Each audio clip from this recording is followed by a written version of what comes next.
Welcome. I'm Tracy with KOGmissions.com, and today we are going to be discussing the issue of transgender.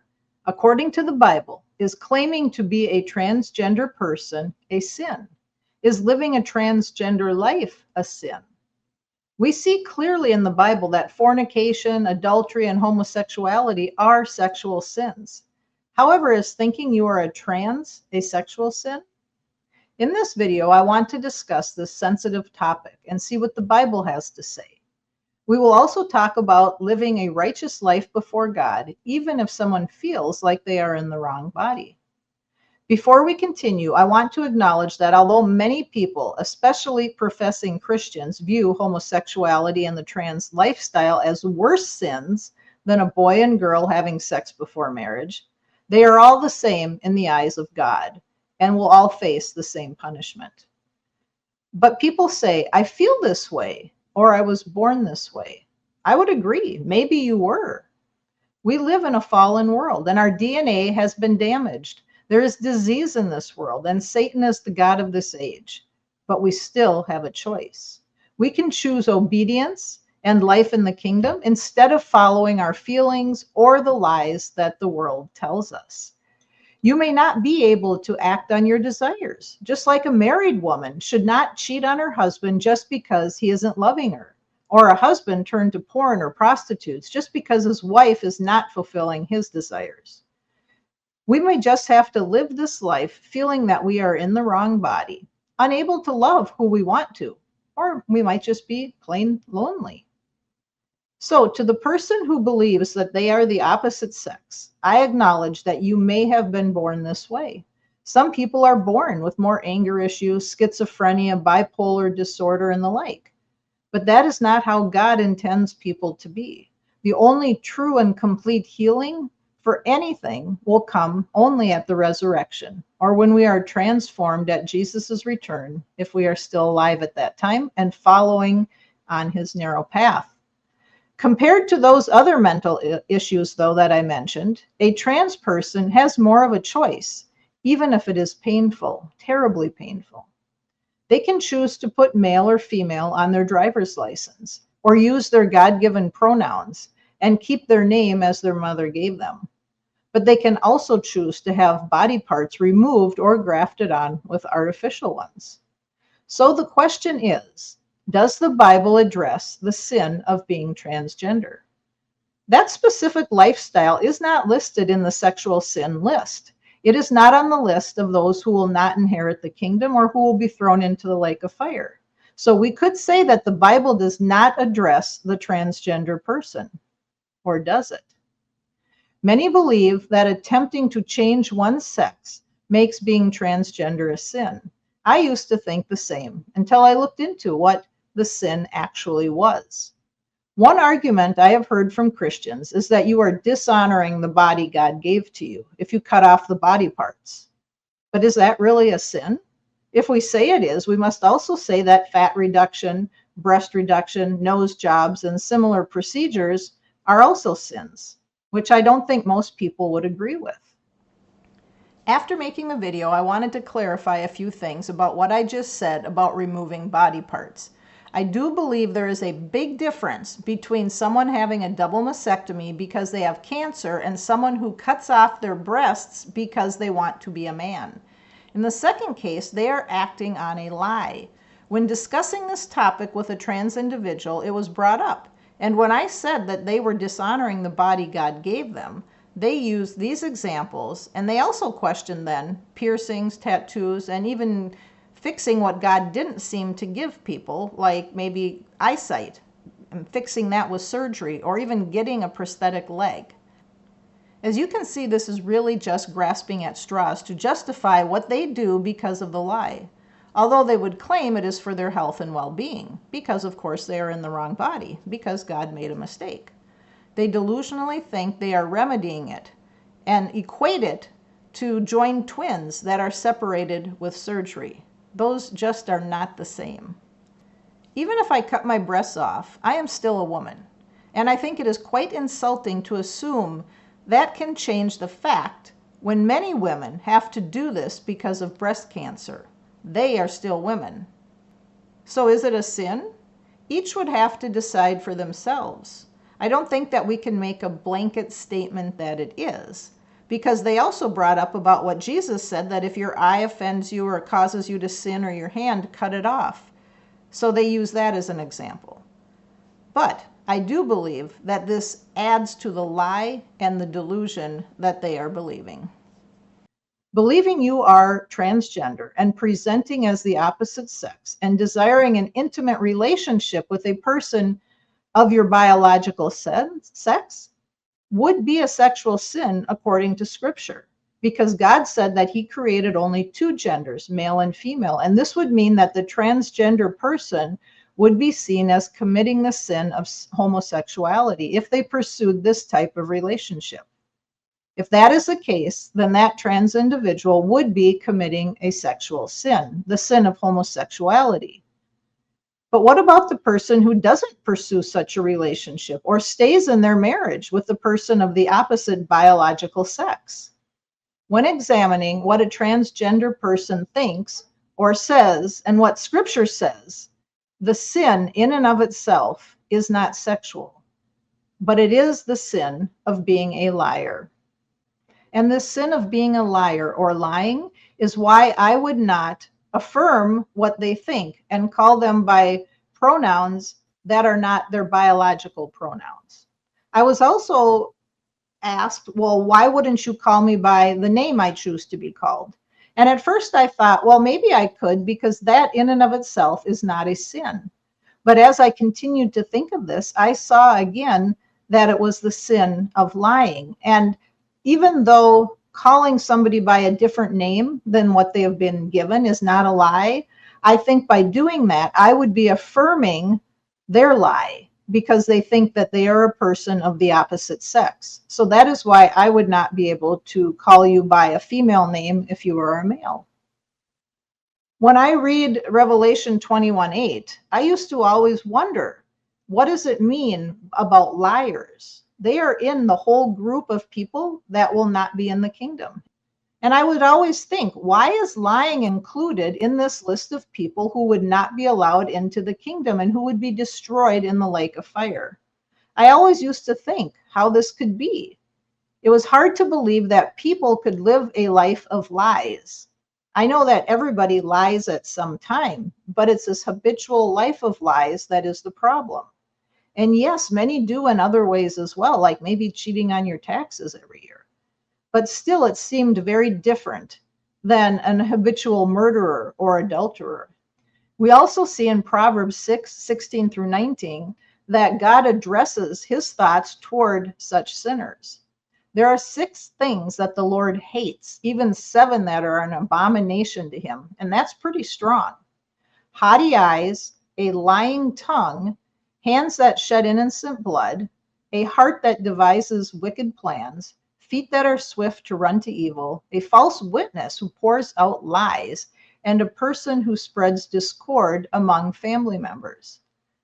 God opened my eyes then to this trans sin of lying when I was wrestling with these thoughts as I tried to minister to one struggling with this mental illness.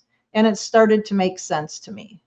Claiming to be a woman when you are a man is a lie, and a habitual lie if you live this way day in and day out. So if you just feel this way and you think, I must be a woman even though I was born a man, that in and of itself is not a lie if you do not act on it. Just like a person who feels drawn to the same sex. You may be a homosexual, but if you do not act on that, you are not sinning. And like any sin, you can choose to stop doing it. But as long as you are trying to live the lie, you are a liar, and your destination is the lake of fire. The lie is simple. A boy cannot transition into a girl. A boy transitions into a man. Roosters cannot become a hen, nor a bull a cow. A rooster can't lay an egg, and a bull cannot produce milk. The gender of who we are has nothing to do with feelings or how we look, how we dress, how we present, or what we call ourselves. There can be more feminine men and more masculine women, but they are still a man and a woman. Unfortunately, a Supreme Court justice, many educators, and others cannot define what a woman is. This has greatly contributed to the spread of this lie. The trans community raises many questions, which I can address later, but not in this video. I have been presented with most of their questions and information, but none of them hold water biblically or scientifically. Gender dysphoria is a mental illness, and living as a transgender person is a sin and a lie if they choose to follow that lie. Some are born with this illness, and others are pushed there and demonized. Either way, dressing as the opposite sex will not make you that gender, nor will removing or adding body parts. This is the hard truth that the enemy and many in this world try to hide as they fill your heart and mind with Satan's lies. What a terrible thing to do to someone with such a mental illness. Would we condone or counsel a schizophrenic person who thinks he's Jesus and tell them to get out of a boat in the middle of an ocean to walk on water? The Bible tells us that Satan is the father of lies. John 8:44 says that you people are from your father, the devil, and you want to do what your father desires. He was a murderer from the beginning and does not uphold the truth because there is no truth in him. Whenever he lies, he speaks according to his own nature because he is a liar and the father of lies. It was his lie that deceived Eve in the garden that started disease and the degeneration of humankind. 1 John 2:21 tells us that there is no lie in truth. You cannot have part truth and part lie because that would be a lie. I have not written to you that you do not know the truth, but that you do know it, and that no lie is of the truth. Romans 1:25 tells us what happens when people exchange God's truth for a lie, and every person has a choice who they will believe and who they will worship. It says that they exchanged the truth of God for a lie and worshiped and served the creation rather than the Creator, who is blessed forever. Revelation 21:8 warns that liars will end up in the lake of fire at the white throne judgment. But as for the cowards, unbelievers, detestable person, murderers, and the sexually immoral, and those who practice magic spells, idol worshippers, and all those who lie, their place will be in the lake that burns with fire and sulfur. That is the second death. We read that earlier, and it is important to know that these are people who are habitually living those lifestyles. And a trans person trying to live as the opposite gender than who they really are is a lie. It is an habitual lie because you're doing it every day of your life. Those who live a life of lies are listed with murderers, sexually immoral, and those who practice sorcery and idol worship. None of these things is worse than any other when it comes to judgment. But there is hope. And as I mentioned, I wanted to address that we can choose to live a righteous life before God, even if somebody may feel like they are in the wrong body, just like a person who feels drawn to the same sex. Feelings should not dictate how we live and what we do. We have a choice. Just like the person who is drawn to the opposite sex, they too must choose to honor God and obey. Whether you think you are in the wrong body, you are drawn to the same sex, or you are drawn to the opposite sex if you're not married, all have a choice to make. Will they follow their feelings and desires, or will they choose to obey God? I am not saying that this is easy or painless. You may live in pain every day, but will it be worth it? I say a resounding yes. The time you will suffer does not compare to what you can have if you choose to obey God rather than your body and your feelings. Transitioning won't solve all of your problems, and you will probably have more after you come down from the euphoria of the coming out stage or the transition stage. Or perhaps you won't, and you will live thinking that you are better off now than you were before. Regardless, the choice leads to destruction eternally and to many of the relations that you once had with those who still love you dearly. If one could grasp the reality of the coming kingdom, and I have many videos on this, and if you read the Bible, it was Jesus's core message The coming kingdom is our hope, a renewed and perfected body and mind where we won't have these struggles. If we would see this, we would know that it's worth the few years we have now in comparison even to just the first 1,000 years of God's kingdom. And that isn't even considering eternity thereafter. Transgenders often want respect, but their idea of respect means others must believe and affirm the lie that they are trying to live. That is not respect. I can respect you as a person without agreeing to your lie or speaking in ways that affirm it.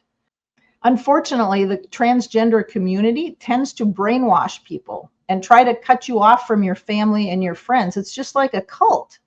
Just because your family does not accept your lie or doesn't call you by your preferred pronouns, most likely they still love you. It would seem quite selfish, I would think, to do something that harms so many people in your life just because you want to feel better. Would me leaving my husband for the neighbor man just because I feel unloved be the right thing to do? I wouldn't say that is any different, and it is still wrong. I shouldn't do that, even if I am suffering and living in sorrow and loneliness and pain.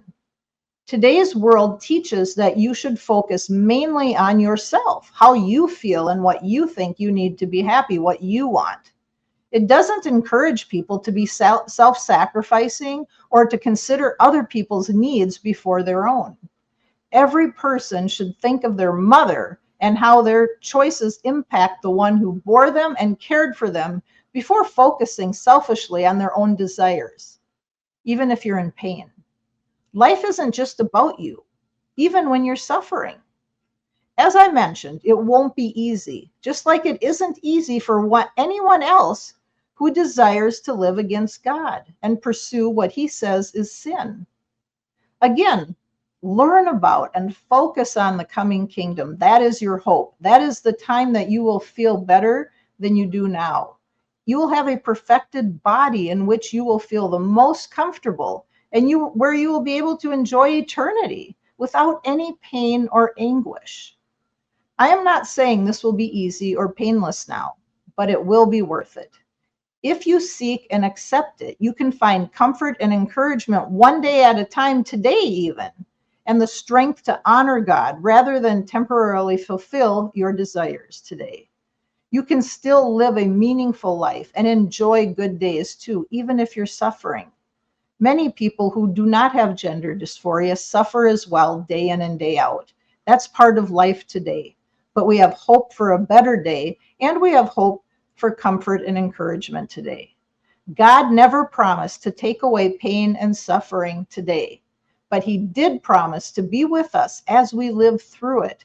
And he promised something much greater if we would only embrace his truth and deny the lie today.